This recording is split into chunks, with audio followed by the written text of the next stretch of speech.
Quando estávamos no mundo, nós dizíamos assim: a sua educação depende da minha. É a lei da ação e reação. Havia no passado, no tempo da antiga TV Tupi, uma daquelas novelas pioneiras, onde uma moça, a esposa, batia na cara do rapaz, e ele batia na cara dela, e então era aquela frase: bateu, levou. Lembram-se disso? Bom, quem é velho lembra, né? Entendeu? Mas nós nos esquecemos de um pequeno detalhe. Quando estamos em Cristo, fomos transportados para outro reino. E esse outro reino tem outras práticas. E estas outras práticas não são forçadas, elas vêm de dentro para fora. Nós vemos isso na pessoa do nosso Mestre, do nosso Senhor Jesus Cristo.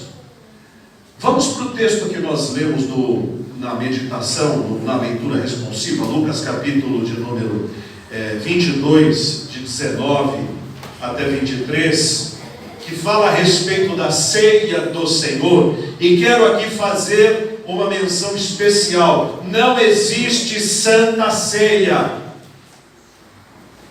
Santa Ceia é uma frase muito bonita. Holy Supper, lá dos Estados Unidos, é muito bonita. Entretanto, na Bíblia nós só encontramos a palavra ceia do Senhor. E nós usamos a palavra ceia do Senhor e não Santa Ceia. Na ceia do Senhor, veja o comportamento do Senhor Jesus diante de um traidor. E tomando um pão, tendo dado graças, o partiu e lhes deu, dizendo: este é meu corpo, oferecido por vós, fazei isso em memória de mim. Estou no verso 19. Semelhantemente, depois de cear, tomou o cálice, dizendo: este é o cálice da nova aliança do meu sangue, derramado em favor de vós. Todavia a mão do traidor está comigo à mesa. Porque o Filho do Homem, na verdade, vai segundo o que dele, no que está determinado, mas ai daquele por intermédio de quem ele está sendo traído. Imaginemos aquela ceia, meus irmãos, que não é como os irmãos veem nas telas de reprodução de Leonardo da Vinci. Uma mesa grande, as pessoas sentadas no mesão, com cadeiras da Idade Média, com mesas europeias. Aquilo lá é uma obra de arte belíssima, só não é verdadeira. E por não ser verdadeira, não nos satisfaz. Lá no tempo de Jesus não havia esses mesões, eram mesas baixinhas, e eles não se sentavam em cadeiras, eles se sentavam em divãs, que eram pequenas banquetas grandes, onde os pés ficavam para o lado de fora e eles ficavam apoiados nos cotovelos. Para nós seria muito incômodo, mas era típico deles, e era assim que eles viviam, e estavam ali em volta do Senhor, para celebrar a Páscoa dos judeus. E o pastor Haroldo Rosendo Rico, no nosso último encontro de pastores, trouxe-nos um belíssimo estudo sobre como era esta celebração da Páscoa dos judeus e como Jesus implantou a sua ceia. Recomendo aos irmãos assistirem esta pregação que está filmada. Não vamos entrar em detalhes sobre ela, mas apenas dizemos que quando eles terminaram o momento da celebração judaica, e Jesus era judeu, ele então afasta as coisas e implanta a chamada ceia do Senhor. Porque ele não veio, como dissemos numa outra mensagem, todos os nossos filhos e todos nós viemos para viver, mas ele veio para morrer. E o seu tempo tinha chegado, a sua hora tinha chegado. Porém, não precisava ter sido do jeito que foi.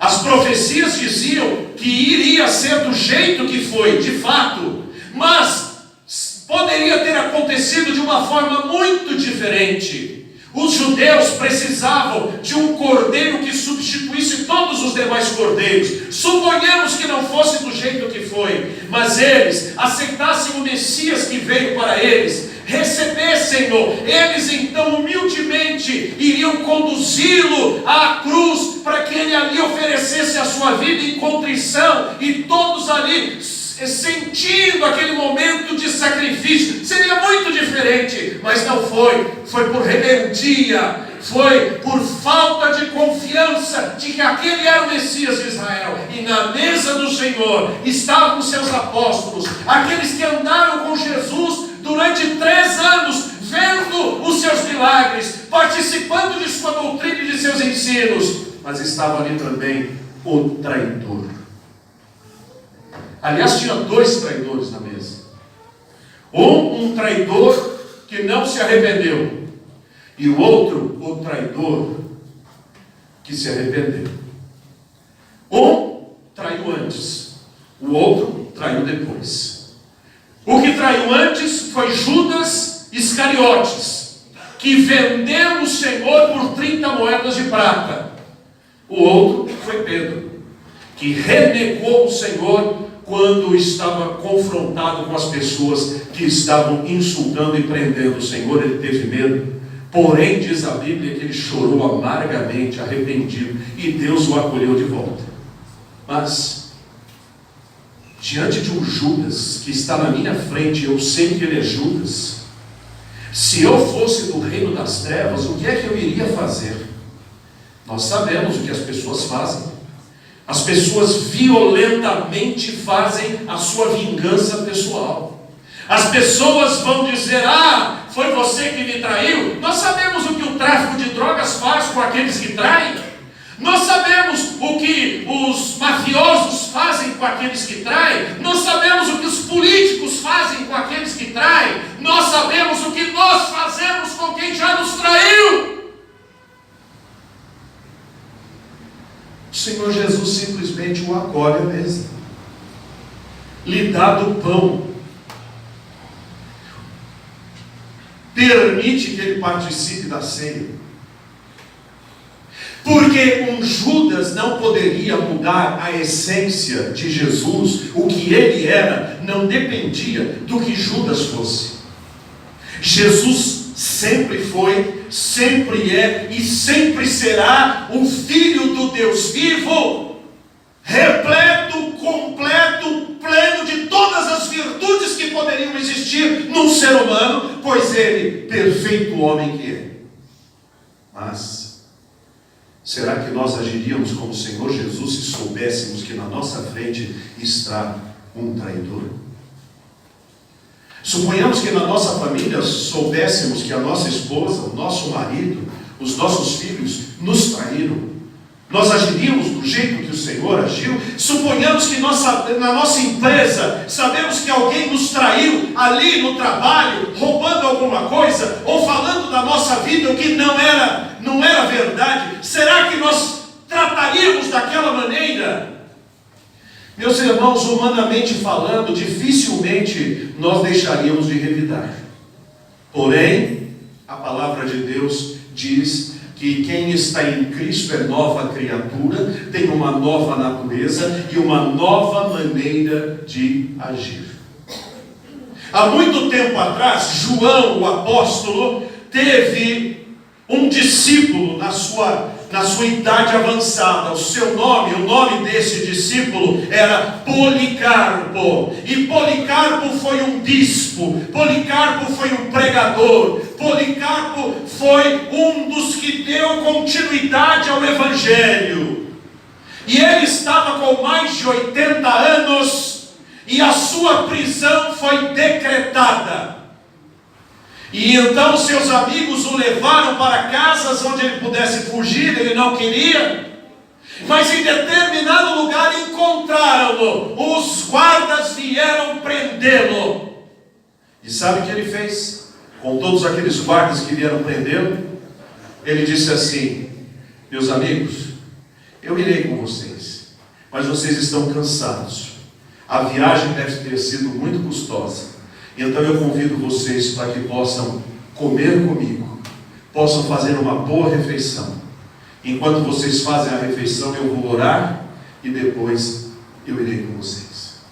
Aqueles guardas, perplexos pela atitude daquele homem, não compreendiam como uma pessoa podia agir daquele modo. De fato, uma pessoa que não tem nova natureza dificilmente agiria daquela forma, mas alguém que está em Cristo tem em si próprio a essência do Senhor e é capaz de perdoar e de estender a mão até para o seu inimigo. Não por nós, mas por Deus. Não pelas minhas forças, não porque há virtude no outro, mas porque o outro não pode mudar a essência do que Deus fez em mim. Deus me perdoou, Deus arrancou de mim os pecados, Deus não fez caso quando fui rebelde, Ele me acolheu. Quem sou eu para me vingar? A Bíblia diz: minha é a vingança. Quem quer fazer justiça com as próprias mãos, ou faz de mais, ou faz de menos. Mas quem confia a sua causa para o Senhor, está nas mãos certas e adequadas. Obrigado, irmão. Deus abençoe. Quem está debaixo da graça do Senhor, sabe confiar a justiça nas mãos do Senhor. E sabe tratar bem até quem o maltrata. Jesus disse: se o teu inimigo quiser que você ande com ele 1 milha, ande 2. Se ele bater numa face, dê a outra. Se ele quiser pedir a sua blusa, dê também a sua camisa. Orem pelos seus inimigos e façam o bem para eles. Assim eles vão ver em vocês a obra do meu Pai do céu. E é isso que está acontecendo na faixa de Gaza e nos países onde o Estado Islâmico tem imperado e sido destroçado. Aqueles restos de gente a morrer pelo chão, cristãos vão lá e os resgatam. E aqueles soldados dizem: você é louco, me deixe morrer, porque se eu ficar bom, eu pegarei de uma carabina e matarei você. Então esses cristãos dizem: não importa o que você vai fazer, isso não vai mudar quem nós somos. Cristo nos perdoou e disse que nós deveríamos amar os nossos inimigos, e nós amamos a vocês, não por sentimentos, mas por atos, porque enganam-se aqueles que pensam que amar é ficar romanticamente sonhador. Isso não é amor, isso é divagação. Amor se representa em atos, em atitudes, em comportamentos, em fidelidade, em ajuda, em mão estendida. Isto é amor. Filhos, amar os seus pais significa obedecê-los. Maridos, amar as suas esposas significa serem fiéis. Mulheres, amarem os seus maridos significa fidelidade e disposição de ser companheira. Crentes, amar o Senhor significa servi-lo, pois a Bíblia diz que Ele é o Senhor, e se é o Senhor, é o nosso chefe, e se é o nosso chefe, estamos a serviço dEle, e tudo que fazemos não é aquilo que gostamos, mas é aquilo que Ele determinou que nós devemos fazer. Jesus come com Judas. Se Judas em algum momento do resto da sua vida se arrependesse, eu não tenho dúvidas de que o mesmo acolhimento que houve para Pedro haveria também para Judas. Mas Judas, ao invés de se arrepender, ele sentiu remorso. E sabe qual é a diferença? Eu me sinto mal porque não deu certo, não quer dizer que eu me sinto mal porque eu fiz coisa errada. Esta é a diferença do remorso e o arrependimento. Arrependimento é quando eu digo: fiz errado, me perdoe. E remorso é: fiz errado, não deu certo, estou triste por causa disso. Há muito crente que tem remorso, mas não tem arrependimento. Eu fiz coisa errada, por isso que eu tenho uma série de problemas. Se não tivesse os problemas, estava tudo bem, né? Mas quando há arrependimento na vida, nós dizemos: Senhor, o meu comportamento te entristeceu, me perdoe. Não são raras as vezes que os meus filhos são traquinas. E este pai tem buscado educar os seus filhos. E outro dia a minha filha veio chorando: papai, o senhor me perdoa? Eu disse: filha, mas por que você está pedindo perdão para mim? O que você fez? Daquilo que eu fiz faz tantas horas e tal. Eu disse: filha, você já foi perdoada. Eu já te perdoei, meu amor. Aí é que ela chorou mesmo, mas chorou de gratidão. O crente é aquele que busca a presença do Pai só para ouvir dele: você está perdoado. Por isso, meu irmão, no seu trato com as pessoas, no trato com seus companheiros, dos seus colegas estudantes, dos seus funcionários ou do seu patrão, a vingança não faz parte do prato do dia. O que faz parte do prato do dia é sermos cristãos, independente do que o outro seja. Agirmos no amor de Cristo, independente do agir do outro. Porque é assim que demonstraremos até para nós mesmos que somos de fato novas criaturas e filhos do Deus vivo e servos do Altíssimo. E as pessoas dirão assim: esta pessoa é diferente, Deus mora no coração dele. Como vai a sua vida e o seu tratamento com aqueles que lhe traem? Como vai a sua vida e o seu tratamento com aqueles que fazem o mal contra você? Coração cheio de ódio? Ou é capaz de repartir o pão com ele? Quem tem que mudar de calçada não pode ser você. Jamais pode ser você. Porque o cristão não pode deixar o sol se pôr sobre a sua ira. Mas Judas errou, fez coisa errada, e Jesus sabia qual seria a consequência. Mas ele sabia que o Pai iria fazer isto na hora adequada, e não naquele momento e pelas mãos de Jesus naquela hora. E nós podemos saber que quem faz o mal colherá um dia o fruto do mal que fez. A Bíblia diz: Deus não se deixa escarnecer, porque tudo o que o homem semear, isso também ceifará. Por isso é importante que haja arrependimento no meio do caminho, para que Deus corte a consequência do mal que havia feito. É possível cortar? É possível. A graça do Senhor pode mudar a história de uma pessoa condenada. A graça do Senhor pode mudar o coração de alguém condenado. Mas, se não houver arrependimento, pode ter certeza, Deus trará a juízo até as palavras infames que as pessoas falaram. Deus trará a juízo até os sinais fechados que os motoristas passaram.